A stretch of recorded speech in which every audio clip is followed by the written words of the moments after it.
दिनको बसाइपछि चाहिँ म घर जानलाई तयारी भएँ। कपडा सपडा चेन्ज गरेँ। नानीलाई नि कपडा चेन्ज गरिदिइसकेकी थिएँ।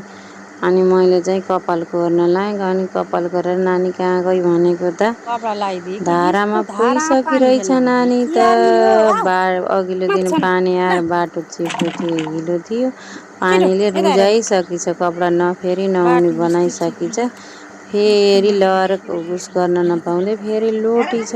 लोटेर रोएर हिँड्ने बेला हेर्नु त त्यो नयाँ कपडाको हालत त्यस्तो छ। कपाल कोर्नलाई फेरि नमान्ने। अनि कपडा फेर्दैसी फेरि गर्मी जति पनि छ, जति बेला कपडा फेर्दा पनि नुहाइदिइरहने बानी भएर नुहाइ अरे फेरि अब नुहाउने होइन, कपडा लाएर जाने हो भनेर अनि कपडा लगाइदिएँ। अनि कपडा लगाइदिइसकेपछि फेरि अनि कपाल कोर्दिन पऱ्यो। त्यस्तो जङ्रङ्ग कपाल भएको भनेर कपाल कोर्दिन खोजेको, कपाल कोर्दिन नदिएर नमानेर यसो खुसी भइहाल्ने हो, मसक्क परिहाल्ने हो। अनि फेरि कपाल कोर्न त दिँदै दिइनँ।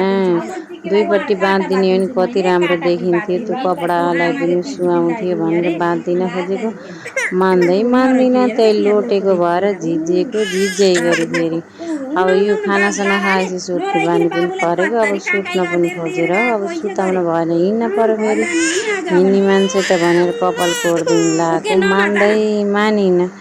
अनि त्यसलाई दुईपट्टि बाँधिदिन भने काटा खा, तिमीलाई काटा लगाइदिन्छु भनेर यसो सम्याइदिएँ मात्रै। अनि सम्याइदिएर काटा लगाइदियो। काटा फेरि लगाइदिन नपाउँदै निकालेर फालिहाली छोरीलाई रेडी गरिदिइसकेर मैले फेरि अब यसरी मुखमा लिपपोत त गर्नै पऱ्यो भनेर क्रिम लगाएँ। अरू चाहिँ क्रिम लगाइसकेँ, दुईवटा क्रिम लगाइसकेँ मैले। अनि क्रिम लगाएपछि अरू लिपस्टिक लगाएको, टिका चाहिँ निधारमा पहिल्यै थियो। अरू खासै मेकअप गर्नु चाहिँ गरेकी छैन मैले। अब दिदीले मैले टिका लगाइदिन्छु भनेर नानीलाई आशीर्वाद दिएको सुन्नु। पुरा आइकी भए रौ कहिल्यै नलाइदिए मेरो छोरीलाई राम्ररी हाँसी हाँसी नरिसिए कहिल्यै पनि है मम्मी ल। नानीले फेरि आफूलाई लगाइदिने बित्तिकै मम्मीलाई लगाइदिनु भनिहाल्छ नि त। त्यसै पनि मलाई लगाइदिनु नै हुन्थ्यो। अब आफूलाई लगाइदिएको देखेपछि मम्मीलाई भनिहालेँ बोले।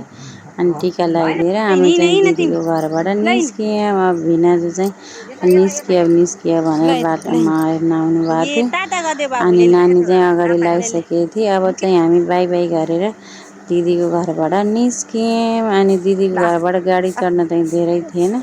अनि नानीलाई लिएरै जानु पर्यो भनेर फेरि कति दुःख दिए भने नानीले बाटोमा। अब अरू चाहिँ पछाडिको भिडियोमा राखौँला। अहिले चाहिँ यहाँ चाहिँ ज्ञानी भएर अगाडि दगुरै छ। उसलाई चाहिँ हिँड्न भनेपछि त्यसै मसक्क परिहाल्छ। मसक्क परेर जुत्ता चप्पल लगाइसकेपछि दगुरिहाल्छ। फेरि अब बाँकी चाहिँ अर्को